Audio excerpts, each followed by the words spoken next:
The crystal chandeliers of Lord Hastings' ballroom cast dancing shadows across the marble floor as Eleanor Ashworth pressed her gloved fingers against the cool silk of her gown, trying to still their trembling while the orchestra's music swelled around her, and the clock on the mantel showed 2 minutes before midnight on this last evening of 1814. Lord Marcus Sinclair's warm hand at her elbow guided her through the crush of revellers toward the terrace doors, and Eleanor felt her heart flutter like a caged bird as she allowed herself to believe what seemed impossible after 4 seasons of being overlooked and dismissed by society. The deep blue velvet of her dress, adorned with modest silver embroidery that her mother had insisted was suitable for a woman of her age and station, whispered against her legs as they moved, and she caught sight of her younger sister Charlotte whirling past in the arms of a viscount, golden curls bouncing with each turn, while Eleanor herself had never been asked to dance at midnight on New Year's Eve until this very moment when Marcus had appeared at her side with that devastating smile. The terrace doors opened to reveal a world transformed by winter's touch, the stone balustrade dusted with frost that sparkled like scattered diamonds under the sharp starlight, and Eleanor's breath formed small clouds in the bitter, cold air as Marcus drew her outside into the private darkness beyond the ballroom's golden glow. Behind them, the sounds of laughter and music faded to a distant hum, while before them stretched Lord Hastings's formal garden, its hedges and pathways obscured by shadow and moonlight, creating an intimate world that seemed to exist solely for the two of them in this suspended moment before the year turned. Marcus turned to face her, his handsome features softened by the silvery light, and Eleanor felt decades of resignation and acceptance of her spinster fate crumble like autumn leaves as he stepped closer, close enough that she could smell his cologne mingling with the crisp winter air and feel the warmth radiating from his body, despite the cold that made her skin prickle with goosebumps beneath her evening gloves. Through the French doors, she glimpsed Lady Lydia Greville, watching them with those calculating green eyes that had dismissed Eleanor at countless social gatherings. But for once, Eleanor didn't care about the beautiful blonde's opinion, because Marcus was speaking soft words she could barely hear over the sudden pounding of her pulse as the bells began to chime midnight.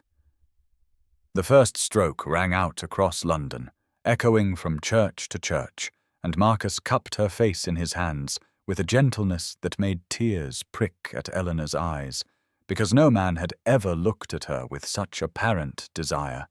making her feel beautiful and wanted instead of plain and practical, as society had labelled her for so long. As the final stroke of midnight resonated through the frosty air, his lips met hers in a kiss that tasted of champagne and promises, while somewhere behind the glass doors, Lady Lydia Greville's perfect mouth curved into a knowing smirk that would haunt Eleanor's dreams. Now please take a moment and subscribe to our channel and comment where you are watching from and what time is it. It is always fascinating to see where these stories get all around the world. Thank you. The afternoon sun cast weak shadows through the lace curtains of the Ashworth drawing room as Eleanor floated down the stairs at 3 o'clock on New Year's Day, her heart still singing from the memory of Marcus's lips against hers just 14 hours before, the taste of champagne and promise lingering like a secret she hugged close to her chest, while the modest Mayfair townhouse seemed transformed by her newfound joy. The knocker sounded against the front door with unusual frequency for a holiday afternoon, and Eleanor smoothed her morning dress of soft rose muslin, anticipating perhaps a note from Marcus or even a visit to speak with her father about intentions. But as she entered the drawing room where their butler had admitted several callers, the atmosphere struck her like a physical blow. Mrs. Pemberton and Lady Ashford sat perched on the edge of the settee like carrion birds, their eyes glittering with something that made Eleanor's stomach tighten with the first tendril of unease, while behind them stood Miss Whitmore and her mother, both wearing expressions of barely concealed delight that had nothing to do with New Year wishes.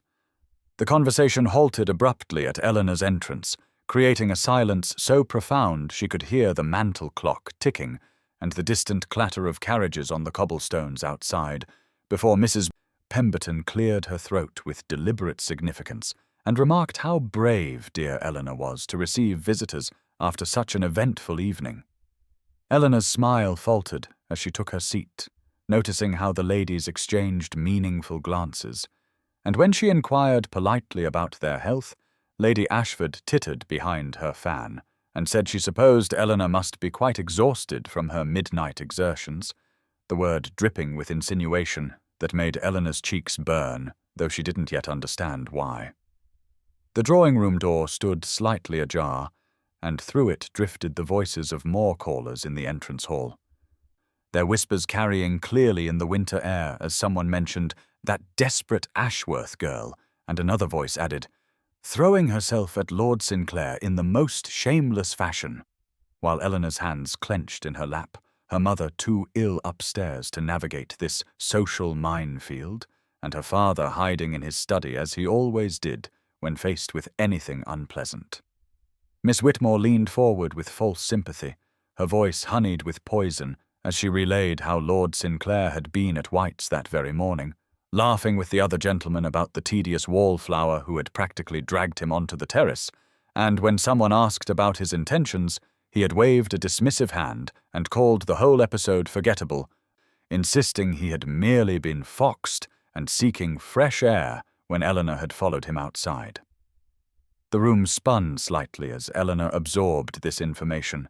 her beautiful dream crumbling like ash, while Mrs. Pemberton added helpfully that Lady Lydia Greville had witnessed the entire scene and was quite shocked by Eleanor's forward behaviour, pursuing a gentleman who had clearly been trying to escape her clutches, and what a shame it was when girls forgot their place and made such desperate grabs for attention.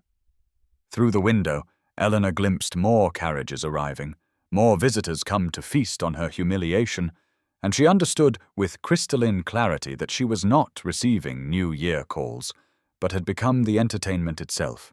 her reputation shattered beyond repair by a kiss she had believed meant everything but apparently meant less than nothing to the man who had bestowed it.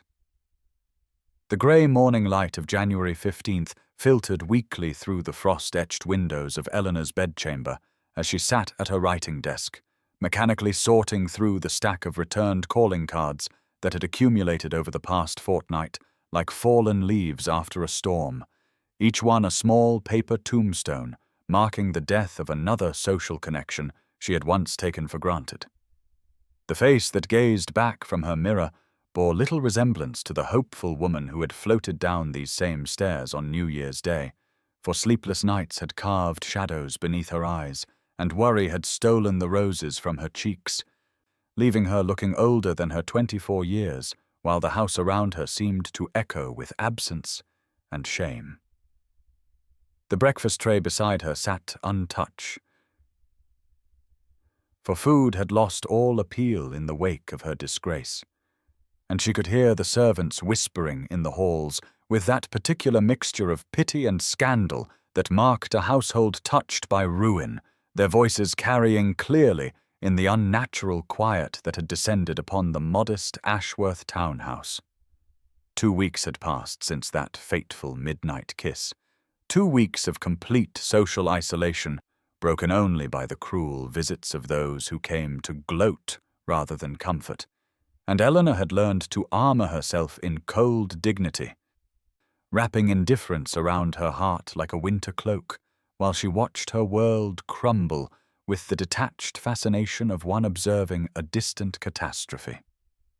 The Morning Post brought only bills and a letter from Charlotte, who wrote cheerfully from their aunt's country estate about assemblies and local society, carefully avoiding any mention of the scandal that had necessitated her removal from London to protect her own marriage prospects from the taint of association with her ruined sister. Eleanor's mother remained confined to her bed, too fragile to face the shame that had befallen their family, while her father haunted his study like a ghost, emerging only to look at Eleanor with eyes full of bewilderment and reproach, as if unable to comprehend how his sensible eldest daughter had brought such disaster upon them all. The stack of refused invitations told its own story of her fall from grace, each polite rejection another door closing in her face, until only one invitation remained unopened, its heavy cream paper bearing the Ravenscroft crest that made Eleanor's fingers tremble slightly as she considered whether to break the seal. Lady Harriet Pembroke had called yesterday, the only friend who still dared associate with the notorious Miss Ashworth, and over tea that Eleanor could barely swallow, Harriet had mentioned the Thornbury Ball scheduled for January 20th, describing it as the final grand event of the season before society scattered to their country estates. Eleanor had listened with the same detached courtesy she now showed to everything, her emotions locked away behind walls of ice. But something in Harriet's gentle insistence that Eleanor should not hide away entirely had sparked a tiny flame of defiance in her chest. Now, as she held the Ravenscroft invitation and felt its weight in her palm, Eleanor made a decision that surprised even herself. For if she was to be exiled from society forever, if she was to spend the rest of her days as a spinster dependent on her family's charity, then she would not slink away like a criminal, but would hold her head high for one final evening, showing the ton that their whispers and cruelty had not broken her spirit entirely. The Ravenscroft carriage wheels crunched over fresh snow as Eleanor alighted at the entrance to the magnificent townhouse at 8 o'clock on the evening of January 20th, her dove-grey silk gown chosen deliberately to reflect the death of her reputation, while Harriet descended behind her in cheerful yellow that seemed almost defiant against the winter darkness and Eleanor's sombre mood.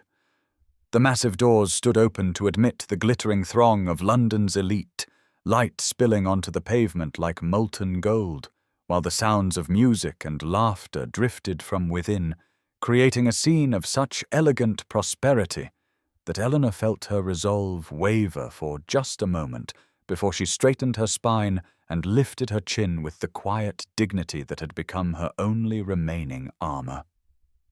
3 weeks had passed since that fateful midnight kiss,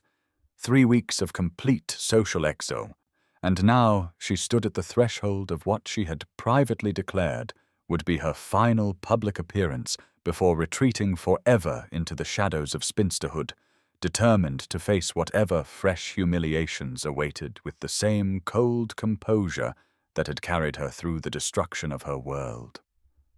The entrance hall soared above them in marble splendor, servants in Ravenscroft livery moving with silent efficiency to take wraps and direct guests toward the ballroom, and Eleanor noticed how conversation stuttered to a halt as she passed, heads turning to follow her progress, with expressions ranging from curiosity to contempt, while whispers rose in her wake like disturbed birds. Harriet's hand found hers, squeezing gently in support as they made their way through the crowd. And Eleanor was grateful for this one remaining friend who had refused to abandon her despite the social cost, though she knew even Harriet's loyalty had limits and could not shield her from what was to come. The ballroom doors opened onto a scene of breathtaking grandeur, crystal chandeliers casting rainbow light over silk-clad figures who moved through the patterns of a country dance, and Eleanor paused at the threshold, scanning the room with the practiced eye of one who had learned to identify threats and allies in an instant. There, holding court near the refreshment table, stood Lady Lydia Greville in rose-pink satin that complemented her celebrated beauty, surrounded by admirers who hung on her every word, and Eleanor's stomach tightened as those cold blue eyes found hers across the room, and a smile of pure malicious delight curved those perfect lips. The moment stretched taut as a bowstring before Lydia detached herself from her circle and glided toward Eleanor with the predatory grace of a cat stalking wounded prey, her voice carrying clearly over the music as she exclaimed with false sweetness How brave dear Miss Ashworth was to show her face after such a scandalous episode, and really, one had to admire such determination, even if it did border on the shameless. The words struck like physical blows, each one calculated to wound, and Eleanor felt the familiar heat of humiliation rising in her cheeks, even as she kept her expression carefully neutral, aware that dozens of eyes watched this confrontation with avid interest, waiting to see if the ruined Miss Ashworth would crumble or create an even greater scene. She murmured something non-committal, trying to edge past Lydia toward the relative safety of the wall, but the other woman moved to block her path, continuing her stream of barbed observations about desperate wallflowers and the importance of knowing one's place, until Eleanor felt her composure beginning to crack like ice under spring sun, and knew she had to escape before she gave them all the satisfaction of seeing her break. The library door beckoned from across the room, promising solitude and refuge from the crushing weight of society's judgment, and Eleanor made her excuses with as much dignity as she could muster, leaving Harriet to fend off Lydia's continued provocations while she fled toward that sanctuary, her grey silk skirts whispering across the polished floor as she slipped through the door and into blessed silence. The library door closed behind Eleanor with a soft click that seemed to echo in the sudden stillness,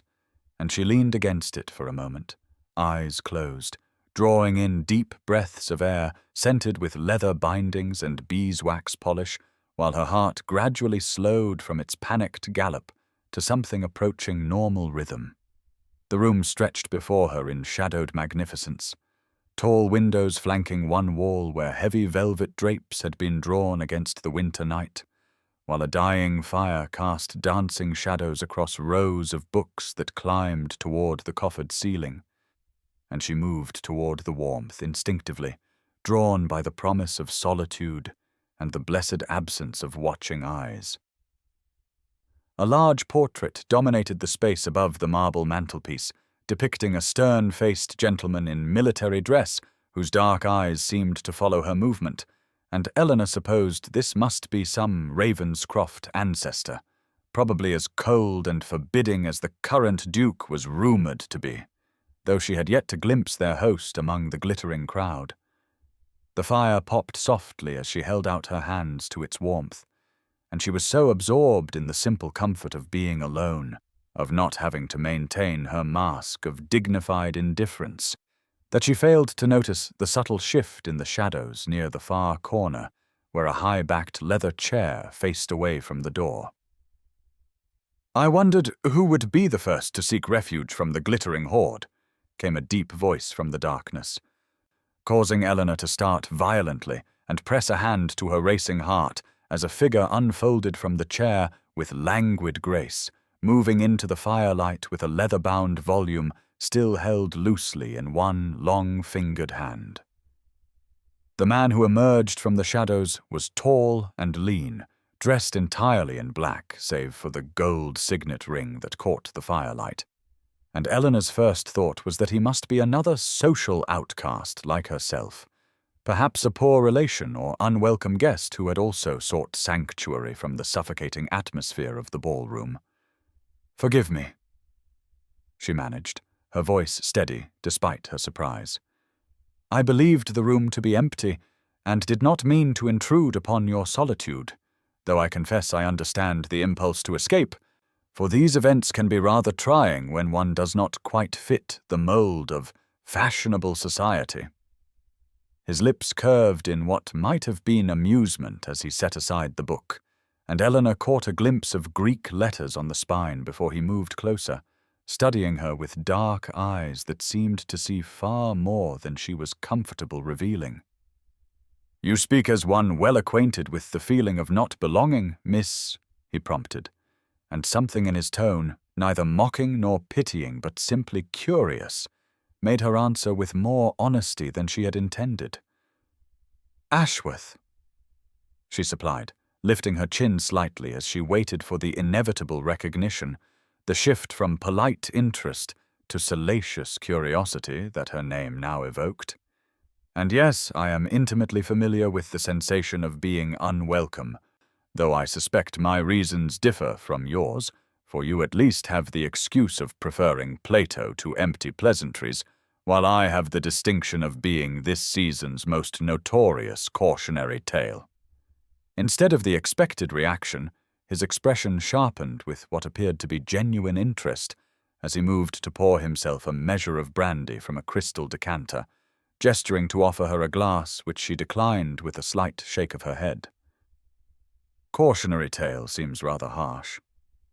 he observed, swirling the amber liquid thoughtfully. "Though I suppose society does love its dramatic narratives, particularly when they involve the fall of those who dare to hope for more than their allotted portion of happiness." The bitter truth of his words struck her like a physical blow, and Eleanor found herself speaking with a frankness that would have horrified her under normal circumstances, telling this sympathetic stranger how one stolen moment of believing herself worthy of love had destroyed everything she had built over 24 years of careful propriety. "The truly amusing part," she concluded with a laugh devoid of humor, "is that I cannot even claim the distinction of a grand passion or a thrilling scandal. Merely one midnight kiss from a man who found me so forgettable that he denied leading me anywhere at all, though I suppose I should be grateful to our host for providing such an elegant setting for my final public humiliation." The silence that followed her words seemed to thicken the very air between them, and she watched with growing unease as her companion's expression underwent a series of subtle changes, moving from sympathy through surprise to something that might have been chagrin. "Final public humiliation seems rather definitive," he said at last, setting down his untouched brandy with careful precision. "And I find myself curious about your opinion of our host, whom you seem to hold responsible for your current predicament." Eleanor felt heat rise in her cheeks as she realized how ungracious she must sound, maligning the Duke in his own home, even if only to another guest who might well report her words, adding fresh fuel to the fires of gossip. "I spoke in haste," she said quickly, "and meant no disrespect to His Grace, whom I have not had the privilege of meeting, though I confess I find it difficult to summon much warmth toward a man whose elevated position allows him to play puppet master with the lives of those beneath him, hosting grand spectacles where lesser mortals perform for his amusement, while he remains above it all, untouched by the petty dramas that destroy ordinary lives." The man before her had gone very still, and something in his absolute motionlessness made Eleanor's words falter and die as a terrible suspicion began to dawn, her gaze moving from his severe black evening clothes to the signet ring bearing what she now recognized as the Ravenscroft arms, and finally to his face, where a mixture of amusement and something else entirely played across features that were younger than the portrait above the mantel but bore an unmistakable resemblance. "Your Grace," she breathed, mortification flooding through her in a hot wave as she dropped into a curtsy so deep she nearly lost her balance. "I had no idea. That is, I thought you were— Forgive me. I have been unpardonably rude." His hand appeared in her field of vision, steady and commanding, and she had no choice but to accept his assistance in rising, the brief contact of his fingers against hers sending an unexpected shock through her system that had nothing to do with embarrassment and everything to do with the way he continued to regard her with that unsettling intensity. "Frederick Ravenscroft," he said with grave formality that was somewhat undermined by the definite glint of humor in his dark eyes. "Disappointed puppet master and apparently inadequate host, though I must confess that in all my years of avoiding my own entertainments, this is the first time I have been so thoroughly castigated by someone who has not even had the courtesy to be properly introduced before delivering their critique."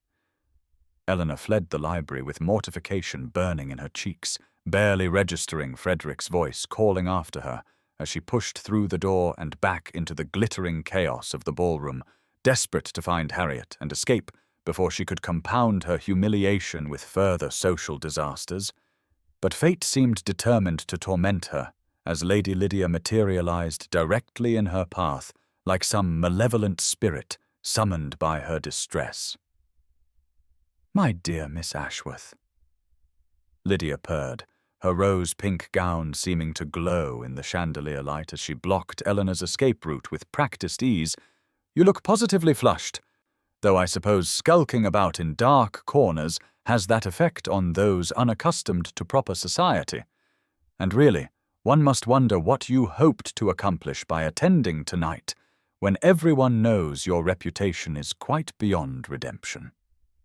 The words struck with surgical precision, each one calculated to wound, and Eleanor felt the familiar heat of shame mixing with anger as a small crowd began to gather, drawn by the scent of fresh scandal like sharks to blood in the water. "Lady Lydia," she managed through gritted teeth, trying to maintain some semblance of dignity, even as whispers rose around them, like a Greek chorus documenting her downfall. "I merely sought a moment of quiet contemplation, though I understand such concepts might be foreign to those who thrive on the misfortunes of others." Lydia's perfect features twisted into an expression of mock sympathy that made Eleanor's stomach churn as the other woman stepped closer, her voice carrying clearly to their eager audience as she continued her public dissection. "Misfortune suggests mere bad luck, rather than the natural consequences of throwing oneself at gentlemen who have no interest in damaged goods. And really, Miss Ashworth, your continued presence in polite society shows a shocking lack of propriety that even your unfortunate circumstances cannot excuse." The murmurs around them grew louder, faces pressing closer to witness Eleanor's final destruction,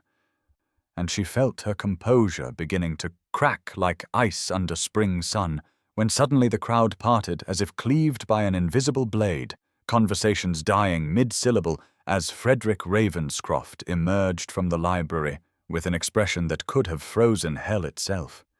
His presence commanded instant attention, the very air seeming to chill as he moved through the crowd with deadly grace,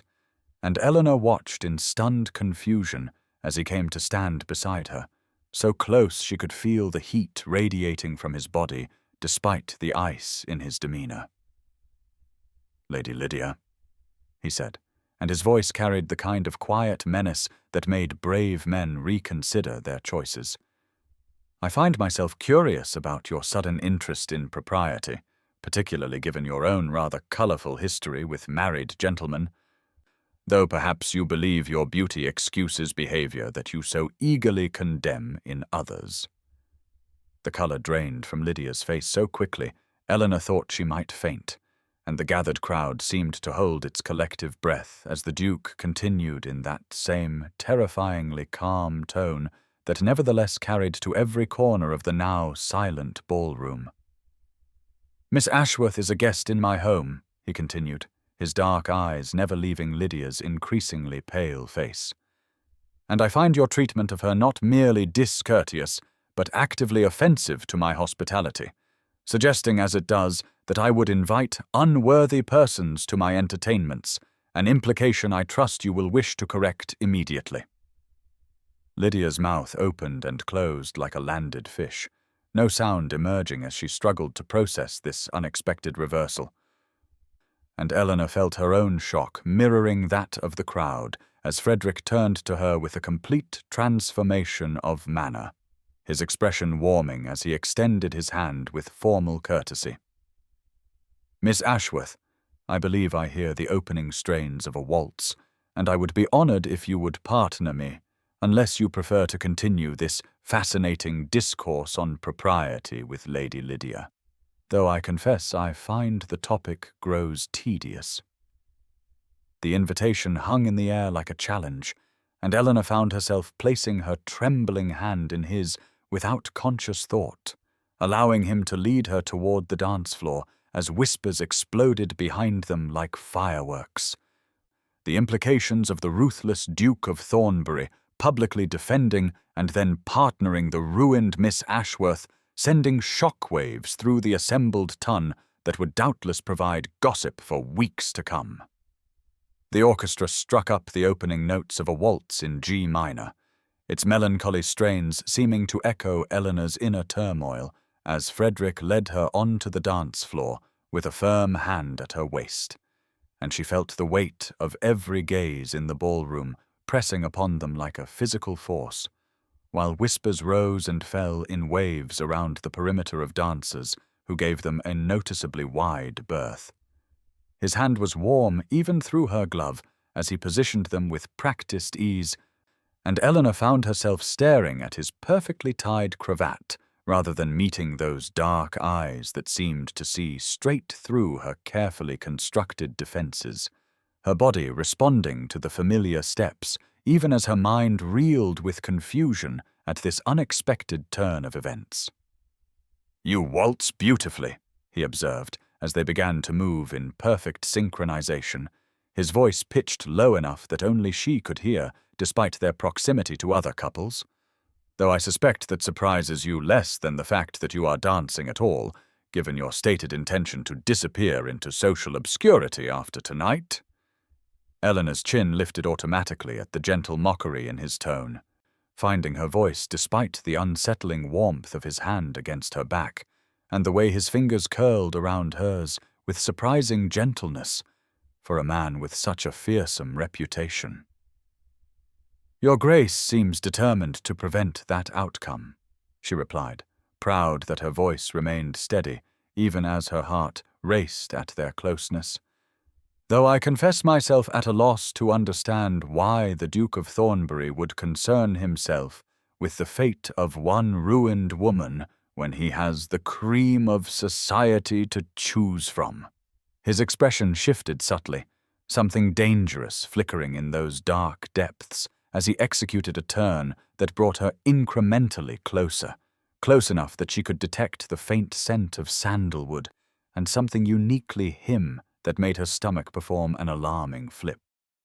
"Perhaps I find the cream of society rather sour,"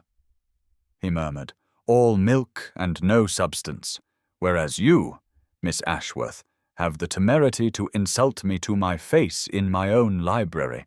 which suggests either remarkable courage or complete social obliviousness, both of which I find infinitely more interesting than practiced flattery." The music swelled around them as they moved across the floor, and Eleanor became aware of the hushed quality of the conversations happening just beyond their bubble of space, knowing that tomorrow's gossip sheets would be full of speculation about this unprecedented display of ducal interest in damaged goods. "I know about your midnight kiss," Frederick said suddenly, the words dropping between them like stones into still water, causing Eleanor to miss a step that he smoothly corrected with subtle pressure at her waist. "And I find myself curious about the kind of man who would orchestrate such a moment only to deny it afterwards, though I suspect Lord Marcus Sinclair's character is precisely as shallow as his behavior suggests." Heat flooded Eleanor's cheeks at this casual mention of her shame, and she tried to pull back only to find his grip unyielding, keeping her close enough that she had no choice but to meet his searching gaze as mortification and anger warred within her chest. "Your Grace knows all the sordid details, then?" she said with bitter dignity, lifting her chin despite the tears that threatened. "How I allowed myself to believe that someone might actually want me, plain and bookish as I am. How I stood on that terrace like a fool while he kissed me at midnight, only to discover that I was merely a cruel joke, a dare, perhaps, or simple boredom on his part." Frederick's hand tightened fractionally on hers, and something shifted in his expression that she could not quite read, though the intensity of his gaze made her breath catch as they continued their circuit of the floor, the mournful waltz seeming to underscore the painful confession she had just made. "A single kiss does not define you," he said with quiet conviction that seemed to resonate through her entire being. "Nor does the cruelty of small minds determine your worth, Miss Ashworth, though I understand the tone would have you believe otherwise, and I find their eagerness to destroy you over such a trivial matter speaks more to their character than yours." Eleanor blinked rapidly against the sudden sting of tears at this unexpected defense, so different from the platitudes or silent judgment she had grown accustomed to, and she found herself searching his face for signs of mockery or worse, pity, but found only that steady regard that seemed to see past her scandal to something deeper. "Why?" she whispered, the word escaping without her permission as they moved through the final measures of the dance. "Why would you risk your reputation defending someone like me, when association with my scandal can only damage your standing?" His lips curved in what might have been a smile, though his eyes remained serious as he guided her through the final turn, and his answer, when it came, was delivered with such simple certainty that it took her breath away entirely. "Because, Miss Ashworth, I have spent 32 years surrounded by people who would never dream of challenging me, who see only my title and fortune, who agree with every word I speak and laugh at every poor attempt at humor I make. And then you walked into my library and told me exactly what you thought of me without even knowing who I was, and I realized I had been starving for honesty without even knowing I was hungry."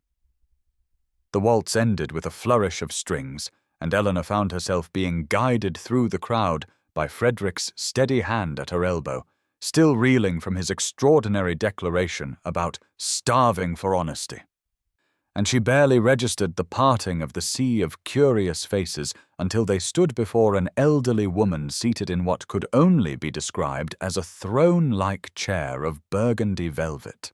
her silver hair arranged in an elaborate style that belonged to an earlier era, and her sharp blue eyes assessing Eleanor with the kind of shrewd intelligence that made her grandson's penetrating gaze seem almost gentle by comparison. "Grandmamma,"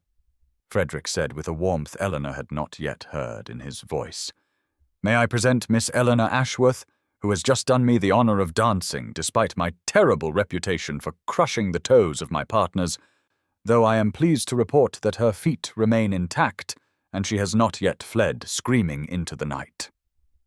The Dowager Duchess of Thornbury raised one perfectly arched eyebrow at this unusual introduction, her gaze never leaving Eleanor's face as she lifted a jeweled lorgnette to examine her more closely,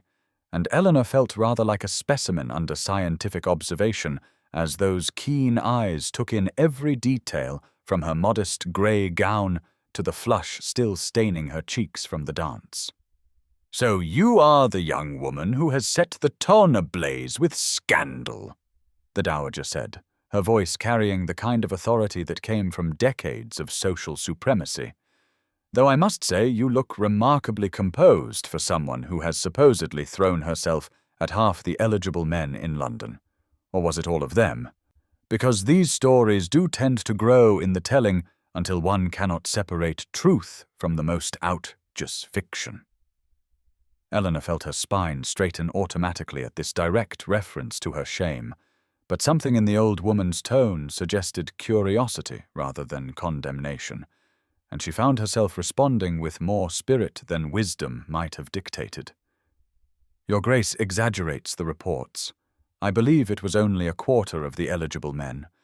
though I confess I have been too busy perfecting my desperate spinster routine to keep an accurate count. And really, throwing oneself at gentlemen is quite exhausting work that leaves little time for proper record-keeping." A bark of surprised laughter escaped the Dowager, causing heads to turn throughout the ballroom, as such a sound had not been heard from her in recent memory, and Eleanor noticed Frederick's slight smile of what appeared to be approval as his grandmother leaned forward with increased interest. Wit and backbone. How refreshing in this age of simpering misses who faint at the slightest provocation, the Dowager pronounced, tapping her silver-handled cane against the floor for emphasis. "Tell me, Miss Ashworth, what do you make of my grandson? And please do not bore me with platitudes about his wealth and consequence, as I hear quite enough of that nonsense from the usual parade of husband-hunters." Eleanor glanced at Frederick, who was watching this exchange with an expression of barely concealed amusement, and decided that, having already ruined herself, she might as well speak truthfully to this formidable woman who seemed to value honesty as much as her grandson claimed to ma'am. "I find his grace to be a study in contradictions," she said carefully, aware of the danger in her words, but unable to stop herself.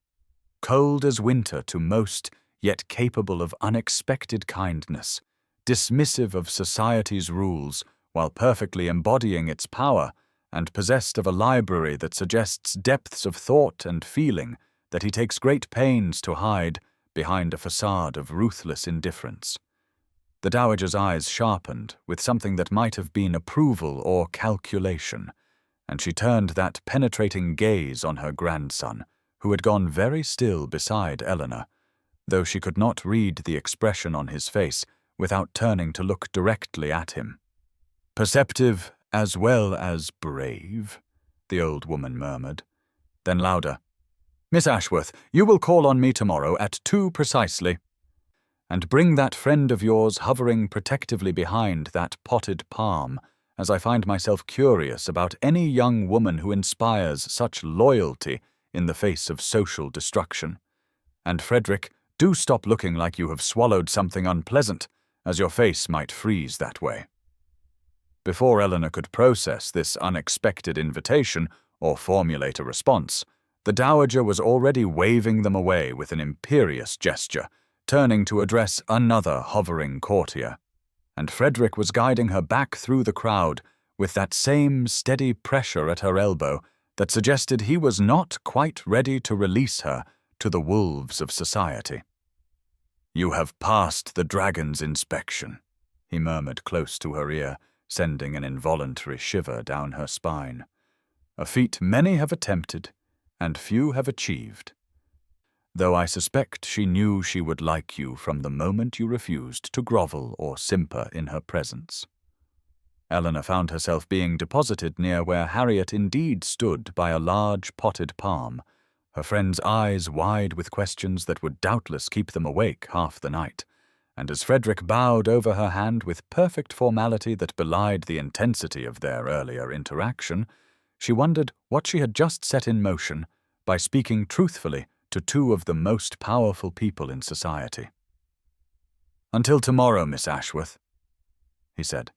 and there was something in the way he said it that made it sound less like a polite farewell and more like a promise, before he turned and disappeared into the crowd,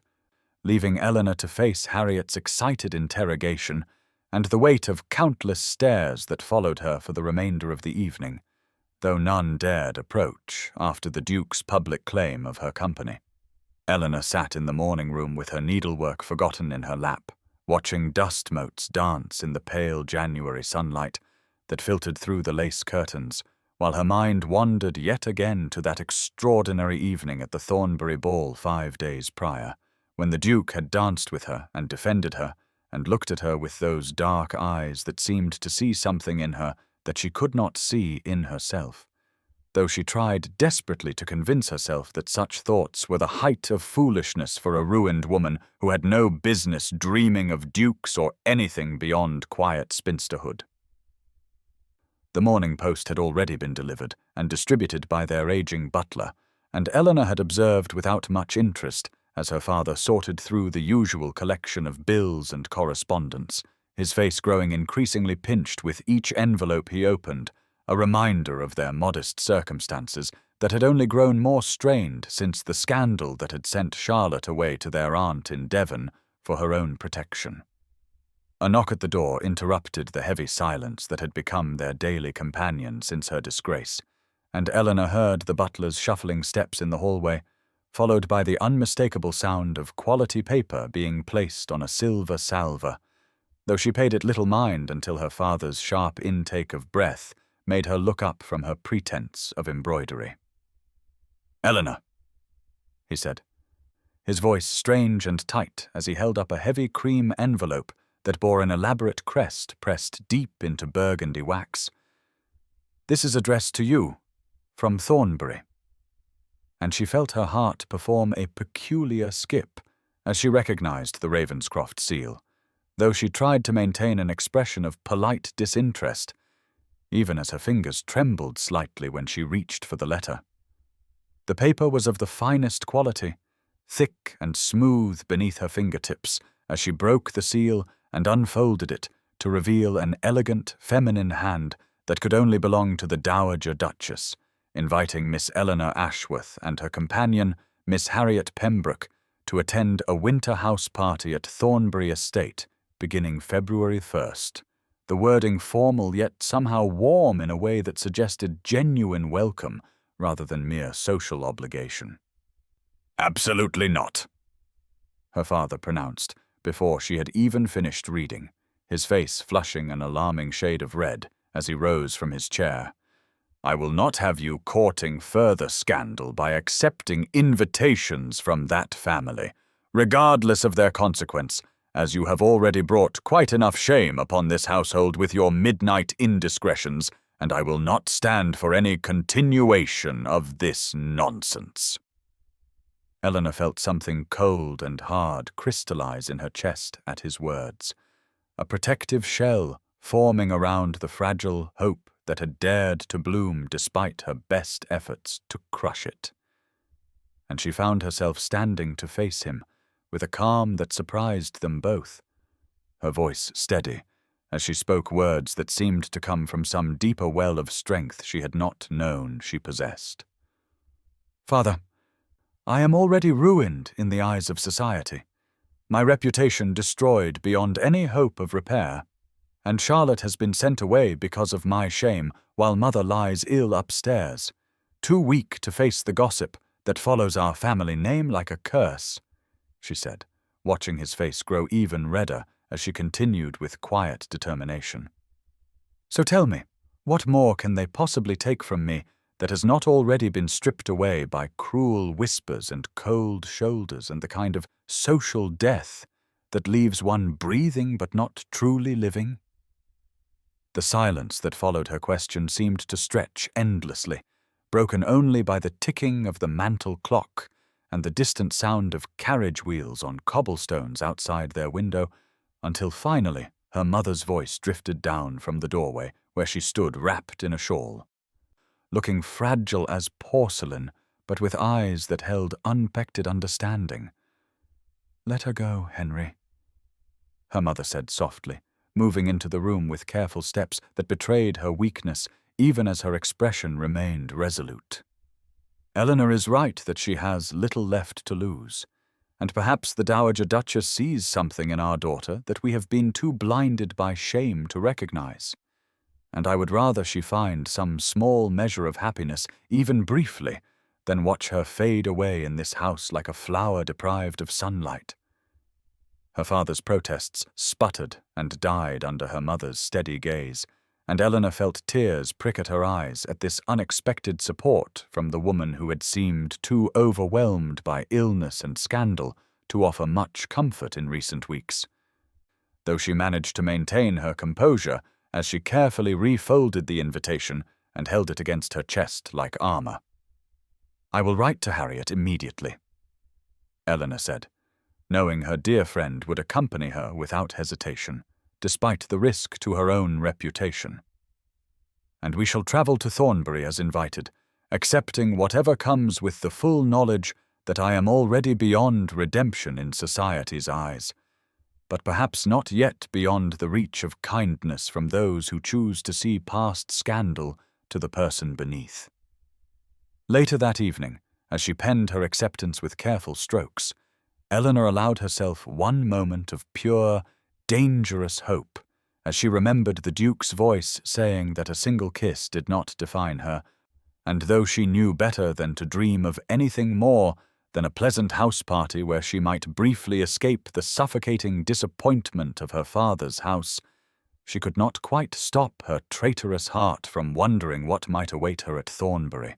where Frederick Ravenscroft resided with his formidable grandmother,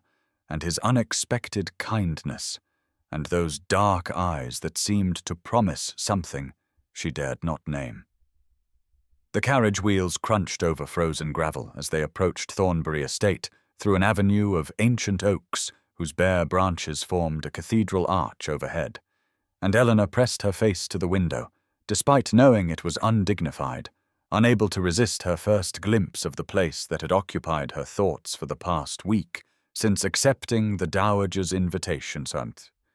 While Harriet dozed fitfully in the opposite corner after 2 days of travel over winter roads that had left them both exhausted yet filled with nervous anticipation.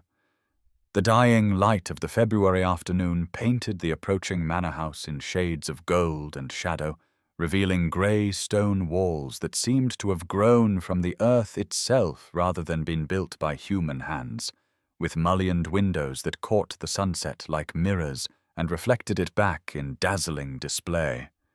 And Eleanor felt her breath catch at the sheer magnificence of it all, so different from their modest London townhouse, or even the grandest homes she had visited during her brief time in society before her fall from grace. Snow dusted the formal gardens visible beyond the drive, transforming hedges and topiaries into fantastical shapes that seemed to dance in the gathering dusk, while smoke rose from multiple chimneys to dissipate against a sky turning from amber to deep violet. And she wondered which of those windows belonged to Frederick's chambers, then chided herself for such improper thoughts, even as her traitorous heart beat faster at the knowledge that he was somewhere within those walls. The carriage slowed as they approached the main entrance where torches had already been lit against the approaching darkness, their flames casting moving shadows across the carved stone portico, and Eleanor smoothed her travelling dress with hands that trembled slightly, knowing her appearance was far from ideal after their journey, but hoping the failing light might hide the worst of the dust and wrinkles. She nudged Harriet gently awake as footmen in Ravenscroft livery emerged to attend to their arrival, their expressions professionally neutral, though she thought she caught a flicker of curiosity in their eyes, no doubt wondering about the scandalous Miss Ashworth, who had somehow secured an invitation to this exclusive gathering despite her ruined status. As she descended from the carriage with as much dignity as her stiff muscles would allow, Eleanor's gaze was drawn to a figure striding across the courtyard from the direction of the stables, and her heart performed that now familiar skip as she recognized Frederick's tall form even before she could properly see his face, his dark hair wind-blown, and his riding clothes suggesting he had indeed been out with his horses, as she had imagined he might be on such a crisp winter afternoon. He reached them just as Harriet emerged from the carriage looking slightly green from their journey, and Eleanor was struck anew by how his presence seemed to charge the very air around them, making her acutely aware of her travel-worn state, even as his dark eyes swept over her with what looked remarkably like pleasure at her arrival. "Miss Ashworth, Miss Pembroke," he said, executing a bow that managed to be both perfectly proper and somehow intimate in its attention. "Welcome to Thornbury, and I trust your journey was not too arduous, though I see the roads have taken their toll, and you must be eager for the warmth of a fire and perhaps some refreshment after such a long trek through this unseasonable cold." His voice held that particular combination of formal courtesy and underlying warmth that she had begun to recognize as uniquely his, so different from the icy indifference he showed to most of society, and Eleanor found herself relaxing slightly despite her exhaustion and nerves, managing what she hoped was a graceful curtsy, even as her knees protested the movement. "Your Grace is very kind," she replied, proud that her voice remained steady despite her awareness of his intense regard. "And Thornbury is even more beautiful than I had imagined, though I confess my imagination fell far short of the reality, as it seems the sort of place that belongs in fairy tales rather than the mundane world we inhabit daily."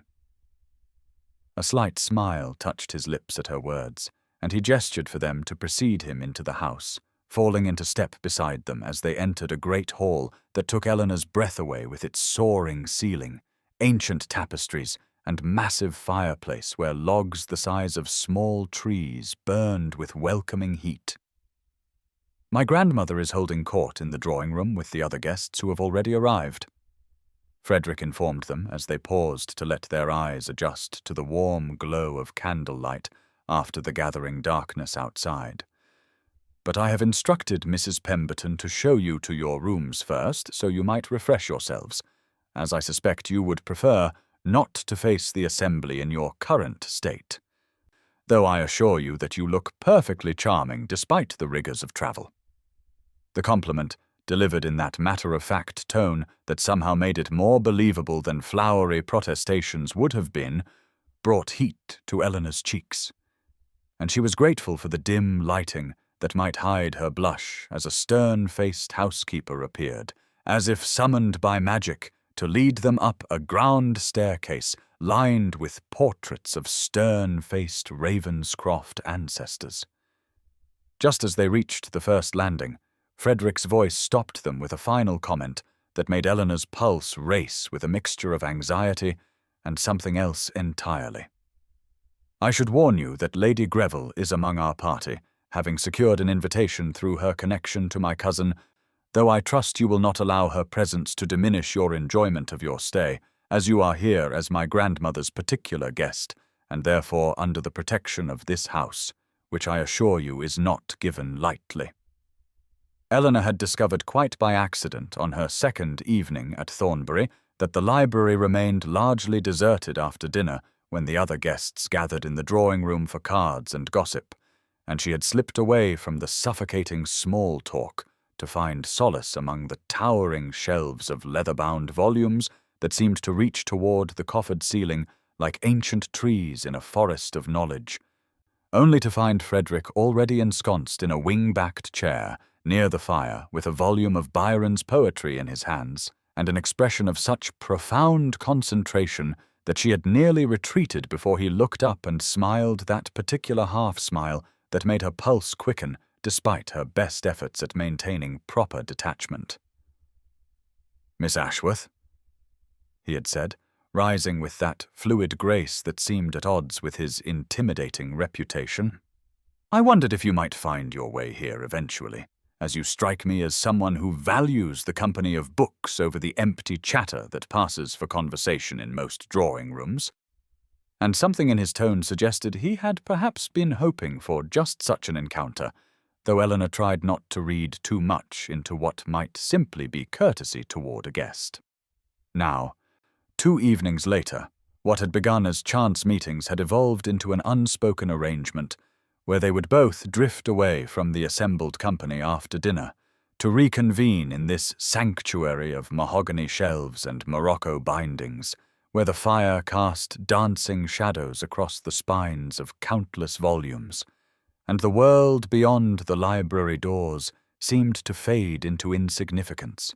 leaving only the crackle of flames and the whisper of turning pages and conversations that ranged from philosophy to poetry with an ease Eleanor had never experienced with anyone else. "Do you know," Frederick said on this particular evening, looking up from the volume of Plato he had been perusing while Eleanor worked her way through a collection of Wordsworth's verses, "I believe you are the first person in years to whom I have been able to speak without feeling the need to maintain the facade that society expects of a duke, that cold and ruthless demeanor that keeps others at a distance, but also ensures one is forever isolated behind walls of their own construction." The admission, delivered in that thoughtful tone she had come to recognize as his most genuine voice, made Eleanor set aside her book to study his face in the firelight, noting the way the harsh lines around his mouth had softened during their days at Thornbury, and how his dark eyes held something almost vulnerable when he looked at her, as if he too was discovering something unexpected in these quiet evening hours they shared. "Perhaps," she ventured carefully, aware that she was treading on delicate ground but emboldened by the intimacy of the moment, "we all wear masks to protect ourselves from a world that seems determined to wound us, and it is only in rare moments of genuine connection that we dare to lower them, though I confess I never expected to find such a moment here, given my current status as society's favorite cautionary tale about the dangers of midnight kisses and misplaced trust." Her words, meant to be lightly self-deprecating, seemed to strike something in him, for his expression darkened not with the cold anger she had seen him direct at others, but with something that looked almost like pain, and he set aside his book with deliberate care before speaking again. "You speak of wounds and masks, as if you alone bear scars from society's cruelties," he said quietly, his gaze fixed on the fire rather than her face. "But I assure you that even dukes are not immune to betrayal, though in my case it was not a midnight kiss that brought my downfall, but rather a very public rejection at the altar when my bride-to-be decided that my fortune was not quite compensation enough for what she termed my insurmountable deficiencies of character, a phrase that London society took great delight in repeating for months afterward. The revelation hung in the air between them like a bridge suddenly spanning the chasm of their different social positions, and Eleanor felt her heart constrict with unexpected empathy for this man who had seemed so invulnerable in his power and position. Understanding now why he had reacted so strongly to her own public humiliation, and why these evening conversations seemed to matter as much to him as they had come to matter to her. "How curious," she said softly, daring to meet his eyes with a directness that would have been impossible just days before. "That we who have been deemed unworthy by those who judge only surfaces should find ourselves here, discovering depths in each other that our detractors could never fathom, and I find myself thinking that perhaps their rejection was not our failure, but theirs, in being too blind to see what truly matters in another human soul." The smile that spread across his face then was unlike any expression she had seen him wear before, not the sardonic twist of lips he showed to society or the polite curve he offered to his guests, but something genuine and warm and achingly real that transformed his harsh features into something almost beautiful. And when he laughed, actually laughed with real mirth at her observation, the sound was so unexpected and delightful that Eleanor found herself laughing too, their shared amusement echoing through the library like music. "Miss Ashworth," he said, when their laughter had subsided into companionable smiles, "I do believe you may be the wisest person I have encountered in all my years of navigating society's treacherous waters, and I find myself looking forward to these evening discussions with an anticipation I have not felt for any social engagement in longer than I care to remember." And as their eyes met across the space between their chairs, Eleanor realized with a mixture of joy and terror that she felt exactly the same way, that these stolen hours in the library had become the highlight of her days at Thornbury, and that perhaps she was allowing her carefully guarded heart to hope for something more than just intellectual companionship, though she dared not name what that something might be. The morning air bit sharply at Eleanor's cheeks as she stepped onto the frost-covered terrace at precisely 10 o'clock, having received Frederick's unexpected note at breakfast suggesting she might enjoy seeing the lake in its winter glory. And though she had hesitated briefly at the propriety of such an excursion, the thought of spending time with him away from the watchful eyes of the other guests had proven too tempting to resist, especially after their increasingly intimate library conversations had left her yearning for more of his company in a way that both thrilled and terrified her. Frederick was already waiting by the stone steps that led down to the lake path, his black greatcoat making him a dark silhouette against the pristine white landscape,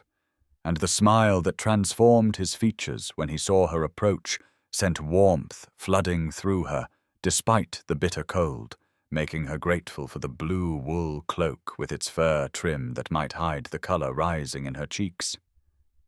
"Miss Ashworth," he said, offering his arm with a formality that seemed almost playful given their growing familiarity,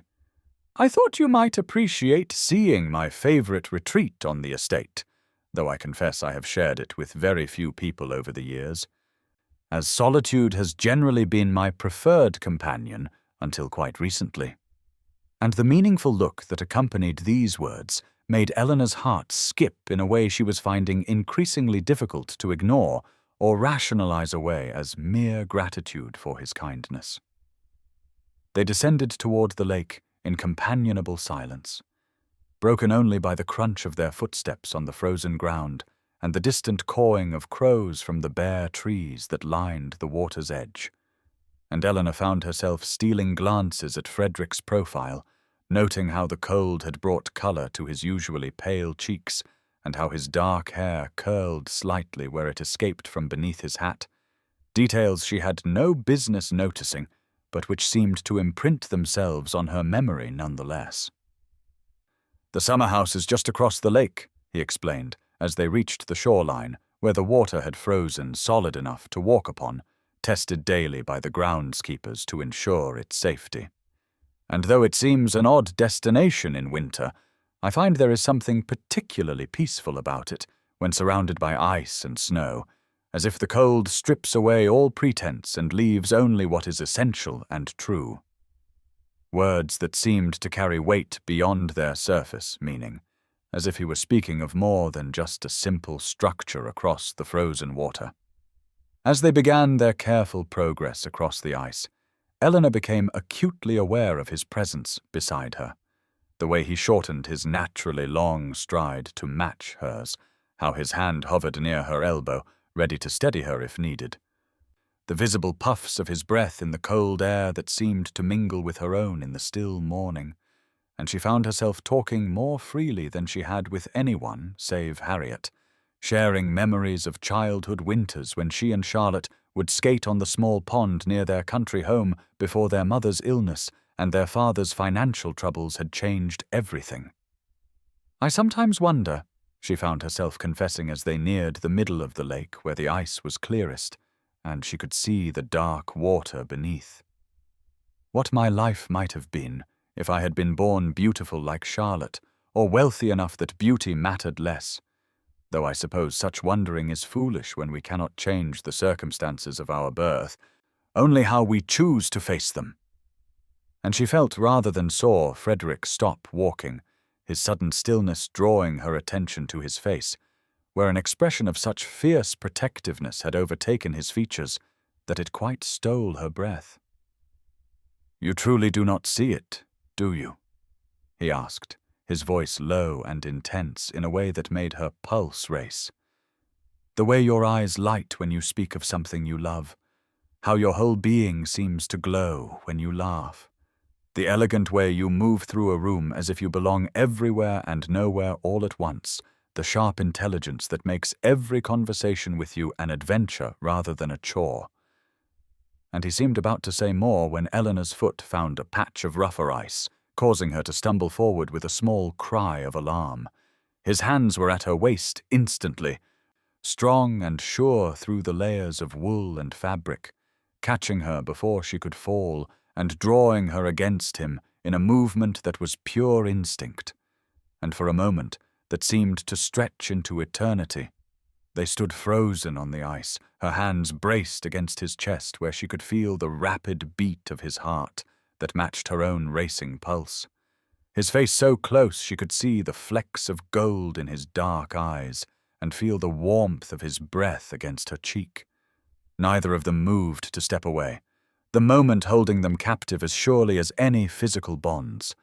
And Eleanor saw something shift in his expression,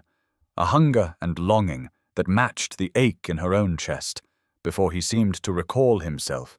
and carefully, reluctantly, set her back on her feet, though his hands lingered at her waist a heartbeat longer than strictly necessary, and she knew with a certainty that terrified her that she was falling in love with him, had perhaps been falling since that first dance at his London ball, when he had looked at her and seen not the ruined girl society had labelled her, but simply Eleanor, worthy of defence and desire and something that looked dangerously like devotion. The afternoon tea had been laid out in the blue drawing-room with its tall windows overlooking the snow-covered gardens, and Eleanor found herself seated between Harriet and Lord Thomas Fleming, a young gentleman who had arrived at Thornbury only the day before, and whose handsome features and easy charm had already made him a favourite among the ladies,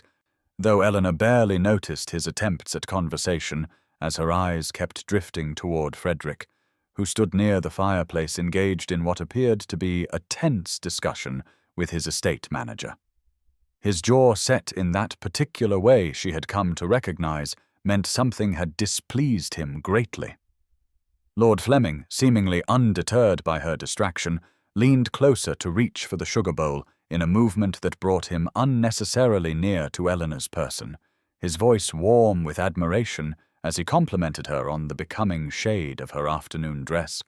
a simple creation of dove-grey wool that she had chosen for its modesty rather than any attempt at fashion,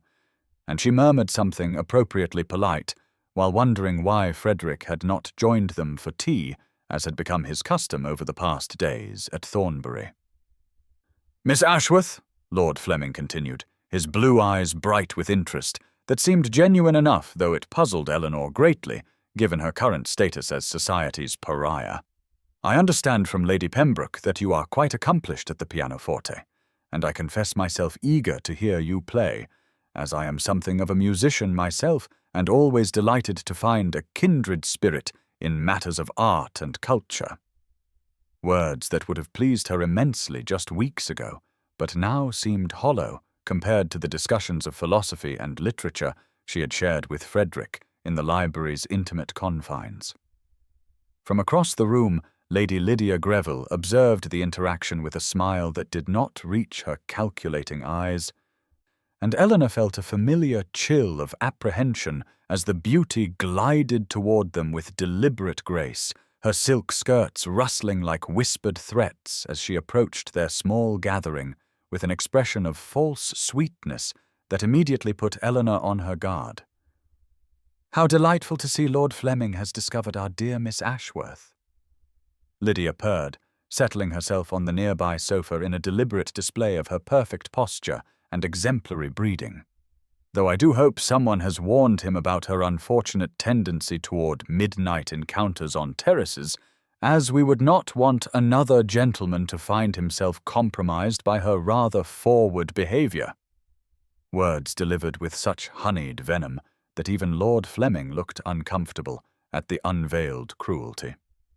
Eleanor felt heat rise in her cheeks, but forced herself to maintain her composure, though she could not help but notice how Frederick had turned from his conversation at Lydia's words, his dark eyes finding Eleanor's across the room with an intensity that made her breath catch before he deliberately turned away again, resuming his discussion as if the moment had never occurred, leaving Eleanor feeling suddenly bereft in a way that frightened her with its intensity.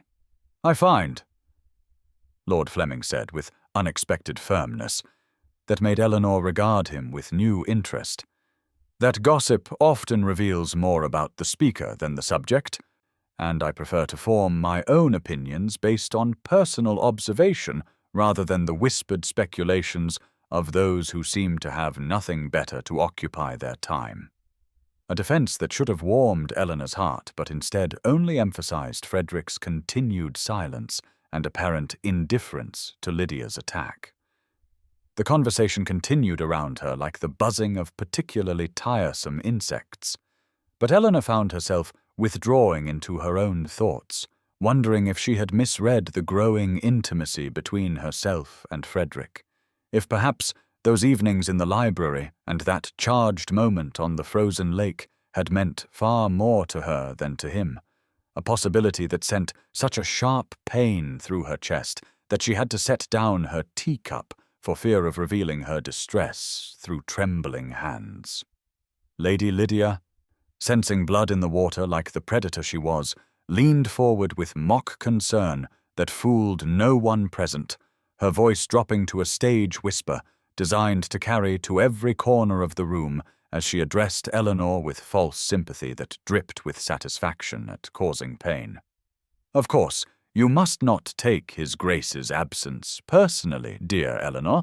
as I understand from my dear friend the Marchioness of Westbury that he has been in correspondence with several suitable ladies this season, including her own daughter, who is quite the diamond, and would make any duke a perfect duchess, possessing as she does all the qualities of birth, beauty, and spotless reputation that such a position requires. Each word carefully chosen to wound, to remind Eleanor of everything she was not, and could never be in the eyes of society. The silence that followed Lydia's pronouncement seemed to stretch endlessly, broken only by the soft clink of china as Harriet set down her cup with rather more force than necessary, and Eleanor found herself frozen in place, unable to look toward Frederick to see if he had heard Lydia's poisonous words, unable to bear the thought that they might be true, that while she had been falling helplessly in love with him during their quiet evenings together, he had been pursuing more suitable matches as any sensible duke would do. Lord Fleming attempted to draw her back into conversation, his kind efforts to distract her from Lydia's cruelty only serving to highlight Frederick's continued silence, and Eleanor felt something inside her chest crack and splinter like ice beneath an unexpected weight. The pain of it stealing her breath as she realized how foolish she had been to allow hope to take root in her heart when she knew, had always known, that she was not the sort of woman men like the Duke of Thornbury married, no matter how many libraries they might share, or how many walks across frozen lakes might make her pulse race with possibilities that would never, could never, come to fruition. Eleanor excused herself from the drawing-room as soon as she could manage without appearing to flee, though in truth that was precisely what she was doing.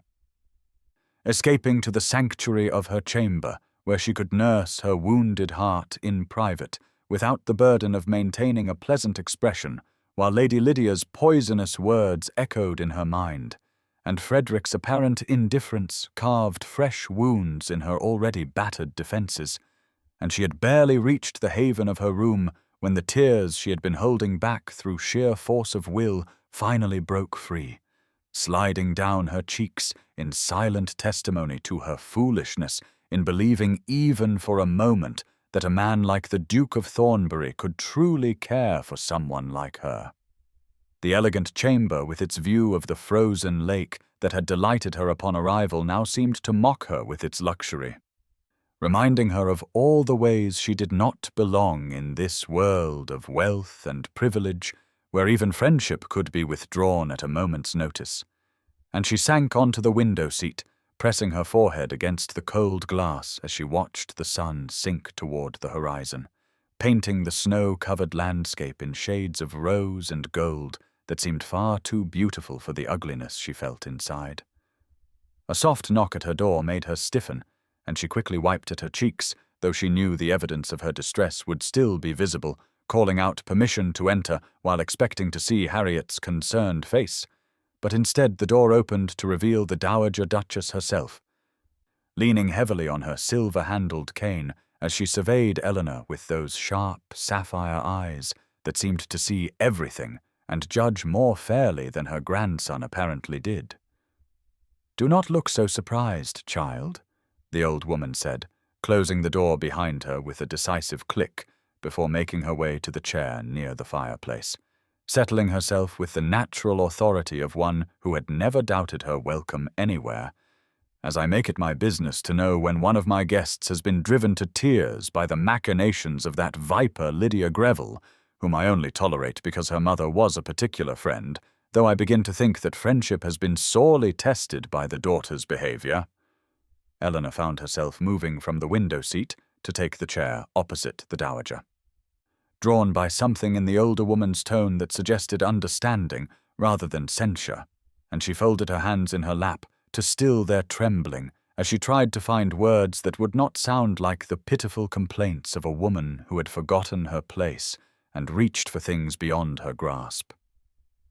"Your Grace is very kind," she managed, her voice steadier than she had expected.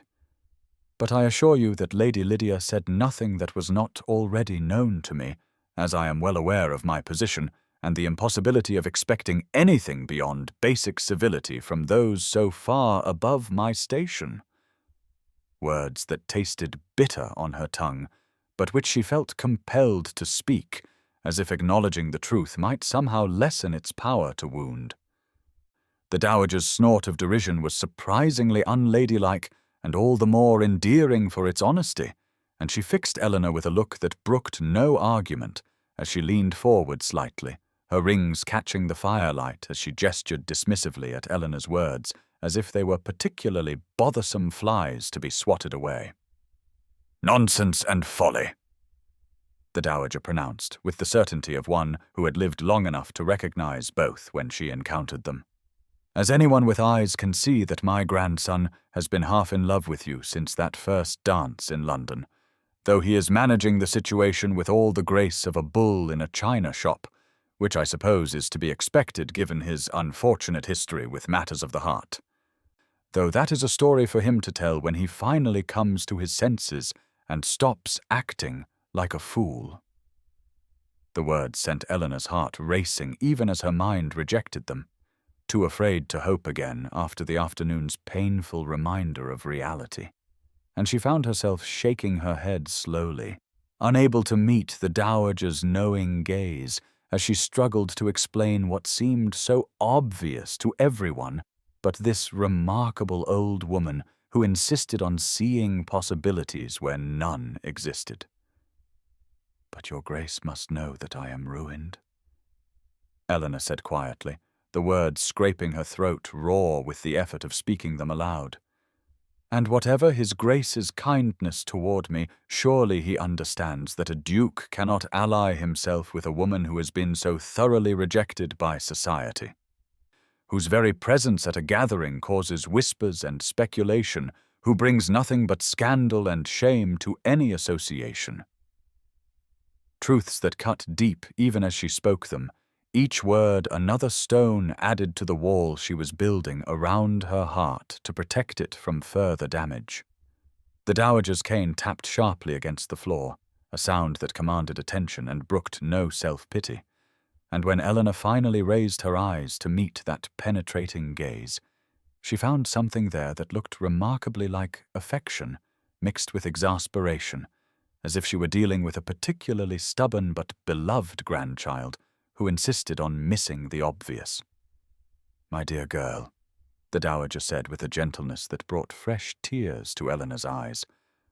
"do you truly think my grandson cares one whit for the opinion of society when he has spent the last decade defying their expectations at every turn, when he has refused every matchmaking mother's attempts to snare him for their simpering daughters, when he has earned the title of ruthless duke precisely because he follows his own counsel rather than bowing to the demands of those he considers beneath his notice?"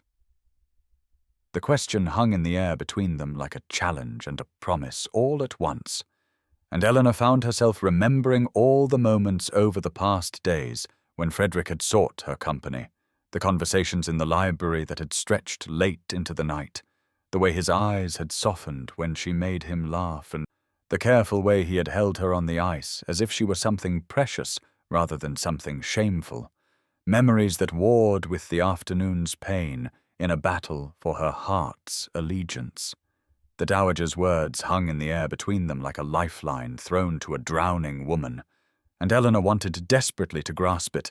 but found her fingers numb with the cold fear of disappointment, her heart already so battered that she could not bear the thought of exposing it to further harm.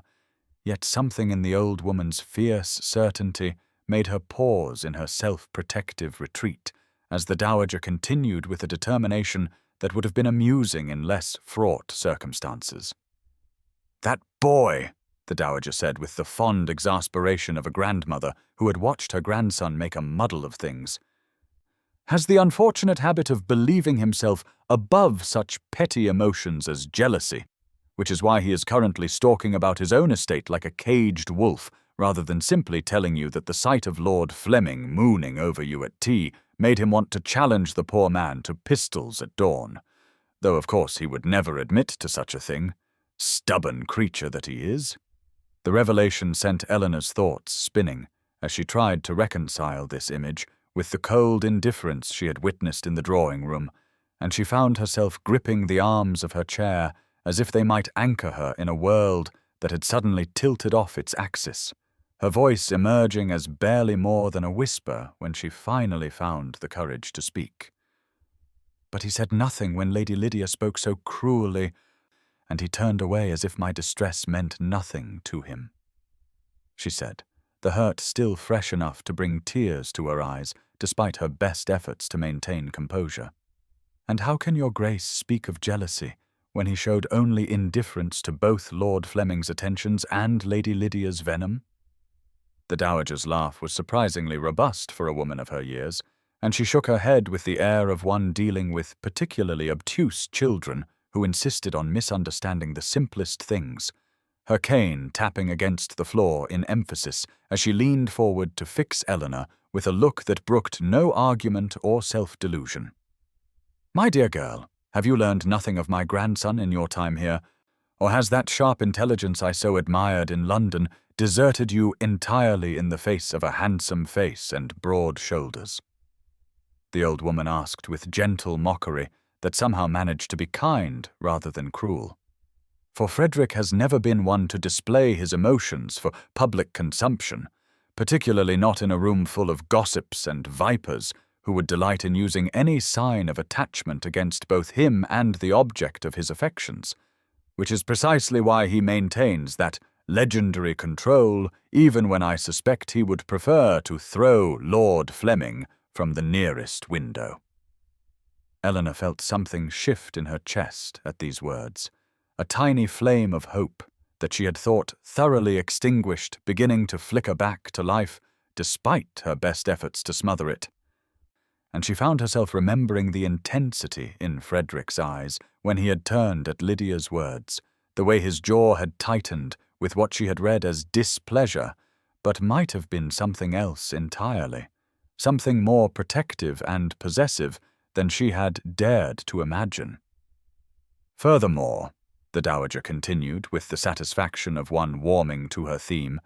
"if you had been observing as carefully as I have, you would have noticed that my grandson excused himself from his own drawing-room not 5 minutes after you fled, and unless I am very much mistaken, he is currently wearing a path in his study carpet while cursing himself for a fool and trying to determine how best to undo the damage his ridiculous behavior has caused. Though knowing Frederick, he will likely make matters worse before he makes them better, as men are wont to do when their hearts are engaged and their pride wounded." The image of Frederick pacing his study in distress over her was so at odds with the cold, controlled Duke, she thought she knew that Eleanor found herself struggling to reconcile these two versions of the man who had come to mean far too much to her in far too short a time, and she realized with a start that perhaps she had been guilty of the same assumptions society made about her, seeing only the surface and missing the depths beneath. "I tell you this,"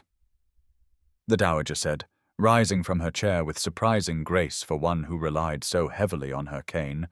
"not to encourage you to forgive his foolishness too easily, for men must learn that their actions have consequences,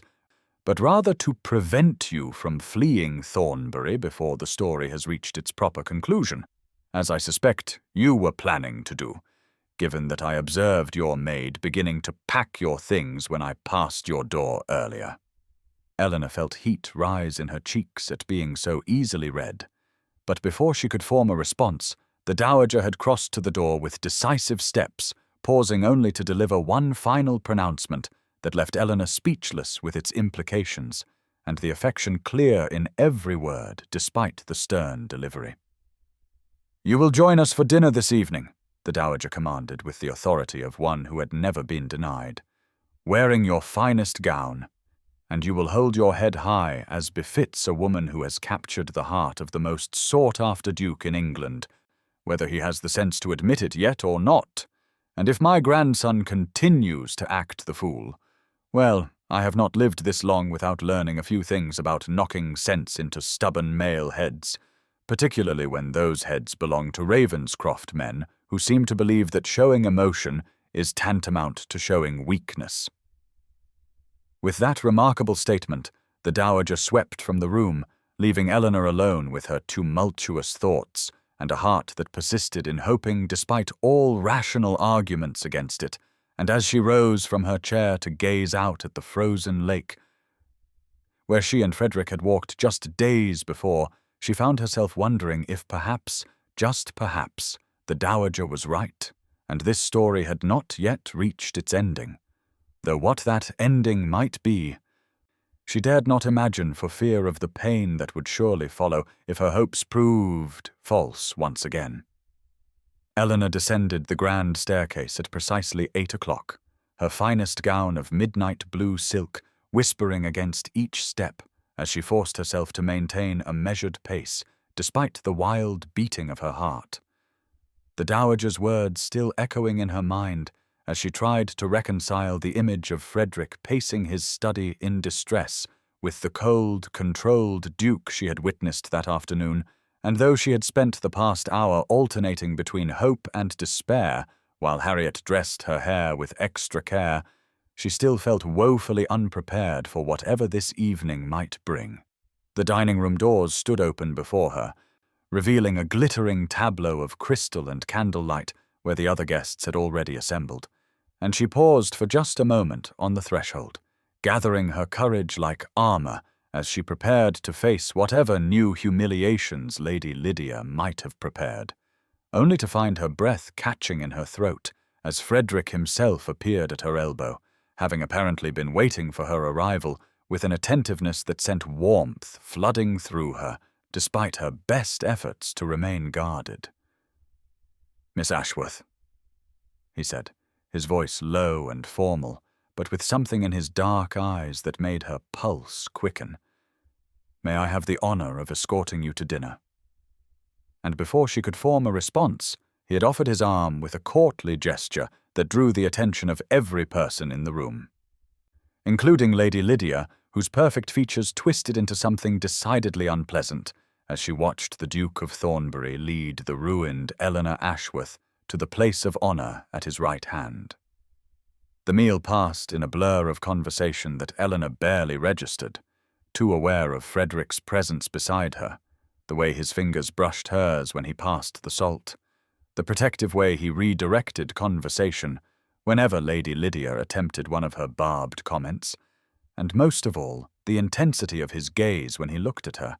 as if he were trying to convey something urgent that could not be spoken aloud in company. Though what that message might be, she dared not guess for fear of misreading the situation once again. It was only when the ladies withdrew to the drawing-room, leaving the gentlemen to their port, that Eleanor found herself cornered by Lady Lydia, whose silk skirts blocked her path to the settee where Harriet waited, and the beauty's smile was sharp as broken glass as she leaned in close enough that her cloying perfume made Eleanor's eyes water, her voice pitched low but venomous as she hissed, "I do hope you enjoyed your moment of triumph at dinner, though we both know it cannot last, as even a duke must eventually bow to society's demands. And society will never accept a woman who threw herself at a gentleman on a darkened terrace like a common—" But the crude word she would have spoken died on her lips as the drawing-room door opened and Frederick himself entered, followed by the other gentlemen who looked somewhat startled by their host's precipitous abandonment of the traditionally lengthy male ritual of port and cigars, his eyes finding Eleanor immediately and darkening with what she now recognized as carefully controlled fury at finding her trapped by Lady Lydia's malice once again.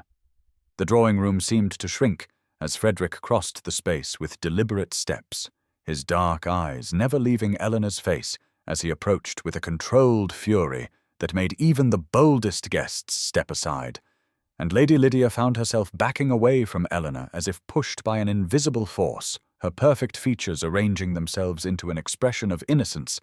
that fooled no one as Frederick reached them and positioned himself quite deliberately between Eleanor and her tormentor, his voice cutting through the sudden silence like a blade wrapped in silk. "Lady Lydia," he said with a courtesy so cold it burned,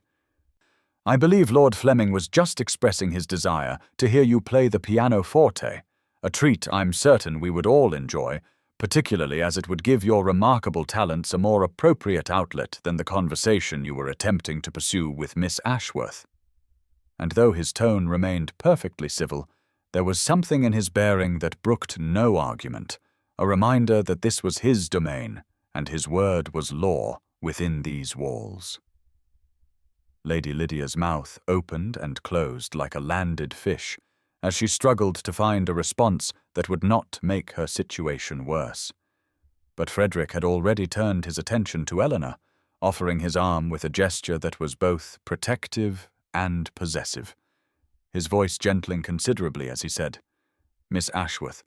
I believe you expressed an interest in seeing the conservatory, and as the evening is unusually mild for February, perhaps now would be an opportune moment for that tour I promised." Completely ignoring the fact that Eleanor had expressed no such interest, and he had made no such promise, though she found herself accepting his arm without hesitation, too grateful for the rescue to question his methods.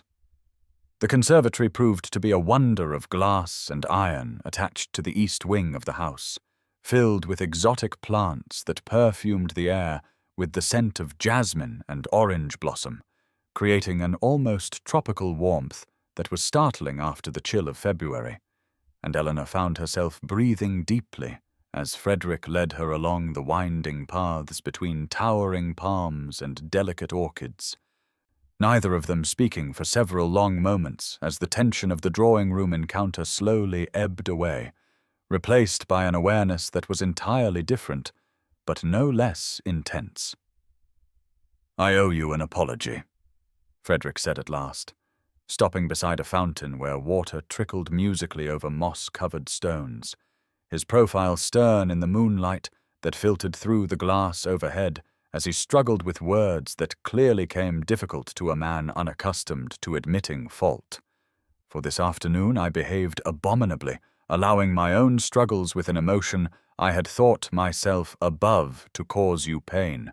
which is unforgivable when you have already endured so much undeserved cruelty from those who should know better, including Lady Lydia, whose presence here I deeply regret. Though she came as companion to my cousin, and I could not refuse without causing the very gossip I sought to avoid." Eleanor felt her heart constrict at this oblique reference to jealousy, remembering the dowager's words about Frederick's reaction to Lord Fleming's attentions, and she found herself studying his face in the dim light, seeing for the first time the vulnerability beneath the legendary control as he continued, "You must understand, Miss Ashworth, that I have spent the better part of a decade believing myself immune to the softer emotions, content with my books and my solitude after an experience that taught me the danger of trusting too deeply, yet you have somehow managed to disturb that carefully constructed peace in ways I find both terrifying and oddly exhilarating. Though I handled it with all the grace of a green boy rather than a man of 32 who should know better." The confession hung between them like a bridge waiting to be crossed, and Eleanor found her voice at last, soft but steady as she said, "Your Grace, I too owe an apology, for I allowed my own fears and past hurts to color my interpretation of your actions, assuming coldness where perhaps there was only confusion, and fleeing rather than seeking understanding." Her fingers tightening unconsciously on his arm as she gathered courage to continue. "But you must know that your behavior this afternoon, coupled with Lady Lydia's poison, very nearly sent me running back to London, convinced that I had once again mistaked kindness for something more meaningful, a mistake that has already cost me everything society values." Frederick turned to face her fully then, his hands coming to rest gently on her shoulders as he looked down at her with an expression that stole her breath, all masks finally discarded as he spoke with quiet intensity. "Eleanor, and I hope you will forgive the liberty of using your given name, but Miss Ashworth seems too formal for what I must say. You could never be mistaken for anything less than extraordinary by anyone with eyes to truly see. And if society cannot recognize your worth, then society is composed of fools whose opinion matters less than nothing. For you are witty where they are vapid, genuine where they are false, brave where they are cowardly, and beautiful in ways that have nothing to do with the superficial standards by which they judge. The words washed over Eleanor like a warm tide, each one healing wounds she had thought too deep to mend, and she found tears sliding down her cheeks as Frederick's thumbs came up to brush them gently away, his touch reverent as he continued. I have watched you face cruelty with dignity, respond to spite with grace, and maintain your integrity when lesser souls would have crumbled, and if I have been clumsy in showing my admiration, if my own fears have caused me to wound where I meant to worship, then I can only beg your forgiveness and hope that you might give me the chance to prove that not all men are as worthless as Marcus Sinclair, who, by the way, has been drinking himself into oblivion at White's ever since word reached him that the Duke of Thornbury had taken particular interest in the woman he so carelessly discarded. The mention of Marcus should have brought pain,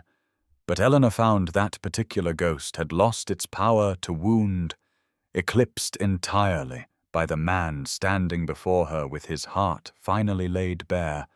and she reached up to cover his hands with her own,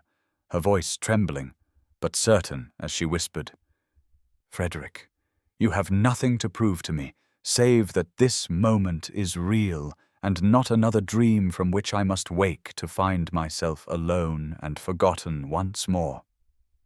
And his response was to draw her closer, until she could feel the rapid beat of his heart beneath his perfectly tailored evening coat, his voice rough with emotion as he said,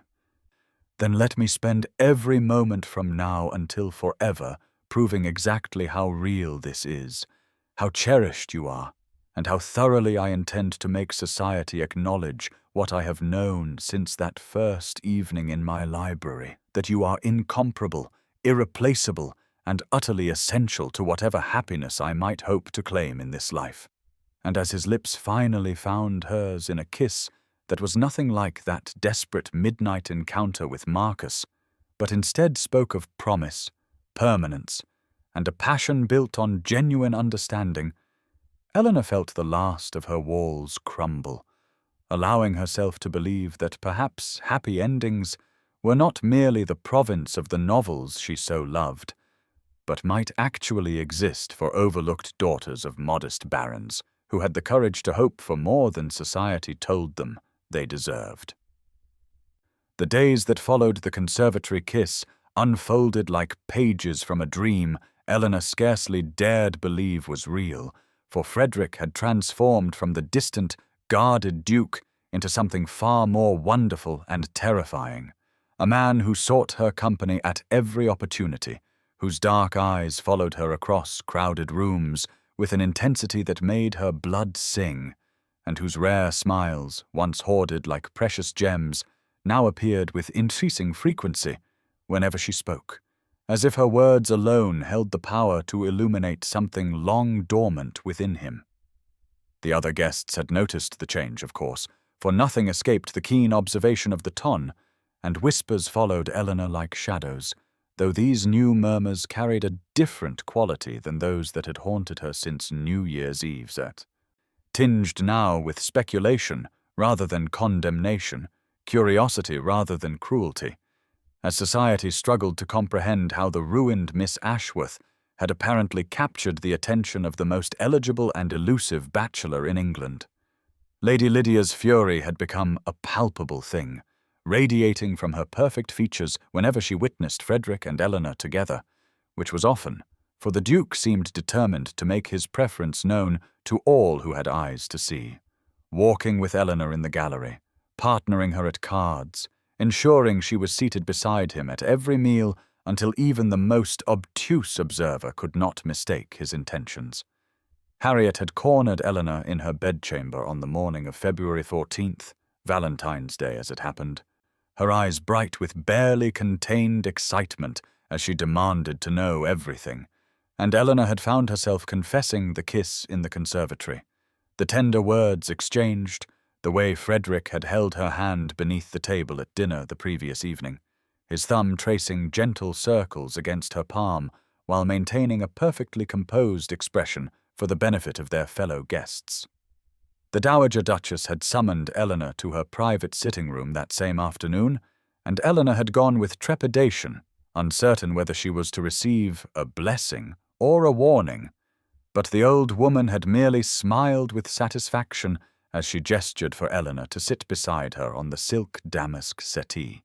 her shrewd eyes softening as she said that she had not seen her grandson so animated since before his father's death, sir, and that whatever magic Eleanor possessed, she should continue to wield it liberally, for Frederick deserved happiness after years of self-imposed isolation and the wounds left by that dreadful Beaumont girl who had nearly destroyed him. The revelation that Frederick's broken engagement had been to a Miss Beaumont, details the Dowager shared with characteristic bluntness, painted a picture of betrayal that made Eleanor's heart ache for the younger man he had been, idealistic and trusting before a calculated fortune hunter had taught him that love could be a weapon wielded against the unwary. And she understood now why her own lack of pretense had struck him so forcefully, why he valued honesty above beauty and substance above social standing. For he had learned through bitter experience exactly what artifice could cost a heart foolish enough to believe in pretty lies. The evening of February the 14th brought with it a transformation that even Eleanor could not have anticipated, for Frederick had arranged a small entertainment in the music room, ostensibly to celebrate the feast of St. Valentine, though he claimed to find such traditions sentimental nonsense.